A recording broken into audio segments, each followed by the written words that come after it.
Okay, it's Elisa Watts in the house for the end of the year of 2025. And I was going over my videos of the live journey through Borderline. And, there's like all these really interesting topics that I'm going through. And I'm just touching the surface, really just touching the surface because everything I've been through in the last 7 years, even through my treatments and everything that I've been constructively constructing on myself in journal reflections and critical breakdowns. Um, you know, I'll just give like a little background that I feel like we're not really listening enough to recovered borderlines. If we really want to understand the psychology of borderline, I think we need to do a little bit more documentation on, really documenting what a mild borderline looks like versus a severe, whatever remission borderline looks like, and what she had to do or he had to do to get to that point. And I think that's where we're going to get the answer that we're looking for in regards to understanding borderline personality disorder. And the reason I say this is because from age 11 to age 27, I basically was undiagnosed.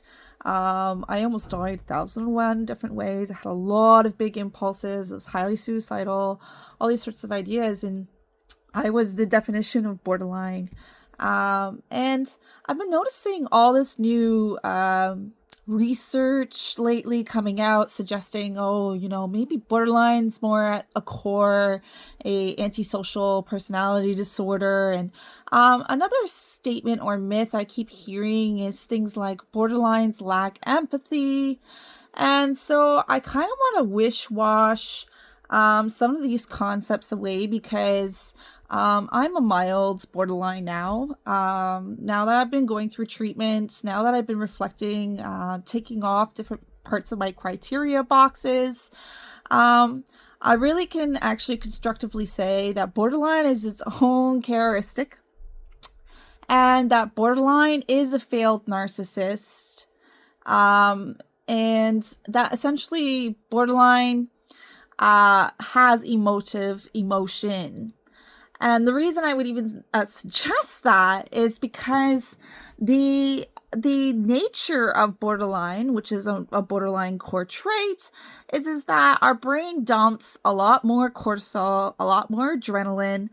In the process of dumping that, we experience a sensory sort of experience through the emotive part of our brain. It shuts down the reasoning and the logic.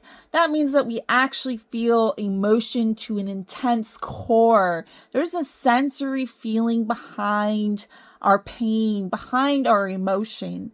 And I think when you're in that sort of state of mind, when that dumping is happening, it can come out in a wide array of symptoms, including splitting, including self-defense mechanisms to kind of protect you from that sort of like dump. So, characteristic being anger. The anger is a natural characteristic because you have a high amount of adrenaline that is going through your system. Anxiety attacks and not one knowing your identity is very common for a borderline characteristic because of the way that our chemistry can do these dumps, and it can jump us up and down throughout the day.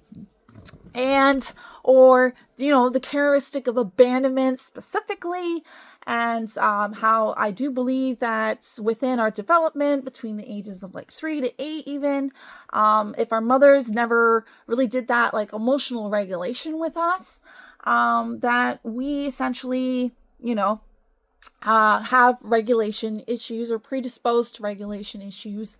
And there's also a diagram to why I think that people think or attributes, oh, this borderline is a narcissist. Oh, this borderline is more antisocial, psychotic, sort of sociology. And I'm just like, well, wait a sec. I actually psychosis, but I actually see how this works, because actually at a core, borderline are the most likely to seek help. The reason is because we do feel empathy, we do feel guilt, we do feel remorse. I think we actually reflect on our environments. We're hyper vigilant on picking up patterns, being aware of our surroundings. I also see that there is a commonality between intelligence and borderline. So there's some neurodivergence things that are going on. And what I mean by that is that it is guaranteed, 91% guaranteed, that you have another diagnosis, a comorbidity. And under those comorbidities, there are, autism, there's ADHD, there's antisocial behavior, there's an MPD, there's bipolar, there's mood disorders, there's all these other variations. And that's where I see medication is really coming in, because medication sort of helps with those comorbidities of like depression or dealing with ADHD and helping with those sort of things that are going on. But it doesn't actually treat the borderline component. And this is what I was getting at, that people are confusing, I think, other traits of other disorders, associating it with borderline and then calling it borderline. And I think that's a current issue that we need to see, that borderline is a little bit more abstract than you think, that there are like 200 and I think 56 current variations on how to reach the core criteria of 5 out of 9 of the core criteria. And there's some huge lists on how you can reach one of those core criteria. And it's just everyone's triggers and everyone's way of how they were emotionally invalidated or had that emotional dysregulation happen in their life is a little bit different. And to tell me that every single person's experience would have to be a ASPD person, I would absolutely have to disagree. The reason why I say that is because I myself had ASPD traits, specifically in my splitting. My splitting had fragmentation. So basically with my fragmentation, with extreme loads of adrenaline that was being released, I would have a personality associated with that adrenaline, and I had a personality associated with that cortisol. And with that fight fawn sort of cortisol. And my protective sort of adrenaline personality was very empathetic. It was very protective. But when I look at how that personality was formed, initially it was formed because of sorts of violence that was inflicted on me, like people attempted to stab me, etc. like that. And this sort of persona came out to protect me in a sort of survival mode. And as you go through risk management, you kind of do some journal reflection, some journal criticizing, and third person reflection, looking at your behaviors, and you realize, oh, you know what? That's an ASPD trait right there. I'm going to have to take that out. For me, I find that I haven't gotten rid of my splitting, but I have gotten rid of my fragmentation every time that I split. For me, I have been working hard on identifying my triggers, my sources to my triggers. Part of my treatment for my borderline had to do with a lot of memory jog. And, the first couple years was just going through trauma and those repressed memories, trying to source out where those first sort of symptoms were coming, of why I was developing that borderline, figuring out that core issue, figuring out that core fear, and starting to get to the root of it and working on that specifically.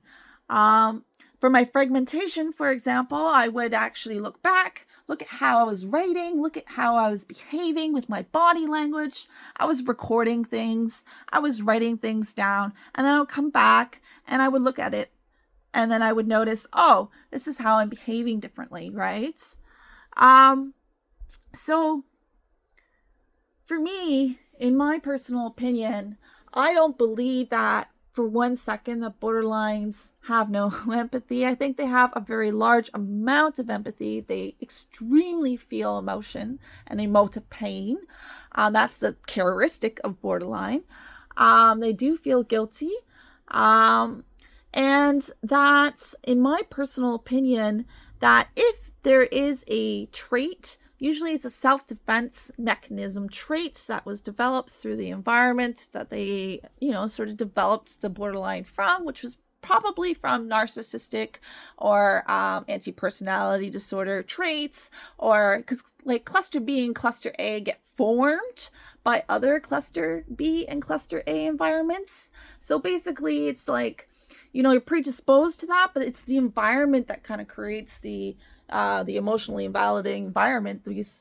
Your higher disposable risk to have a first parent that falls under that cluster A, cluster B, to be giving more cluster B and cluster A issues. And essentially you can stop having borderline by breaking the chain, right? By doing the dialect behavioral therapy, making sure that your kids get emotionally regulated by being a supportive parent to them, giving them the tool set and the emotional tool set to have better communications with their emotions and start to value where those emotions are coming from. But for me, for 1 second to say that borderline is not empathetic, that would be against all the data to say that borderline is most likely to go seek treatment, most likely to go get help. MPDs are the least likely to actually succeed in forms of treatment the same way, meaning that they can do a treatment for a long time, but it's like they can go back to not really getting that far, whereas BPD has a very high sort of like remission success rate with the way that it takes a form of mindfulness and accountability. With MPDs, it's just they don't see how they did anything wrong. Like, they legitimately at a core just don't see that they really need help. They have more of a grandiose sort of persona, or overt persona, or covert persona, and they just it's presented in a way that, empathy is used in a form of manipulation or gain. And for ASPD, it's used in a form of like power and dominance. And BPD is actually the complete opposite. It's actually the failed versions of these things. We have, in my opinion, defense mechanisms that may have those traits from having to deal with those things, because, when we were younger, we learned that if we gave empathy to these sorts of people in our life, they would feed off our empathy and we would be psychologically gaslit or taken advantage of. So we may have had to learn these defense traits to actually have to get out of that situation for survival. But I don't think it's inherently the BPD. The BPD is characteristically has things to do with the emotional regulation, has things to do with the impulse control, has things to do with abandonment, anger, identity confusion, because of the way that the emotional flooding comes through. It's sort of like a CPTSD reaction. Some people will have pictorial, will have sensory, will have CPTSD like symptoms, where they can start to source out or the pattern of where that trauma is stemming from. And so, like, a trigger for me, for example, a trigger, like when a person triggers, it reminds me of all the other times that a person actually did that to me. And I'll get picture images of all the other people and all the other events. And it's like an overstimulation drive. So when I'm getting flooded these chemicals and these anxieties, and I'm getting these sensory stimulations, while I'm also having like body pain sensory stimulations, you can see how that's very a traumatic thing. But I think that this is what I'm talking about in regards to characteristics of BPD. I think BPD has a emotive, like a sensory experience. It's has to do with regulation. It has to do with abandonment and identity confusion. And out of that, it has traits that it can pick up, but it's not the BPD. And if it is, then they're inherently MPD. They're inherently ASPD. If they can't actually rewire and get back to some sort of accountability, remorse, then it's that. But it's not BPD. Thanks for my time.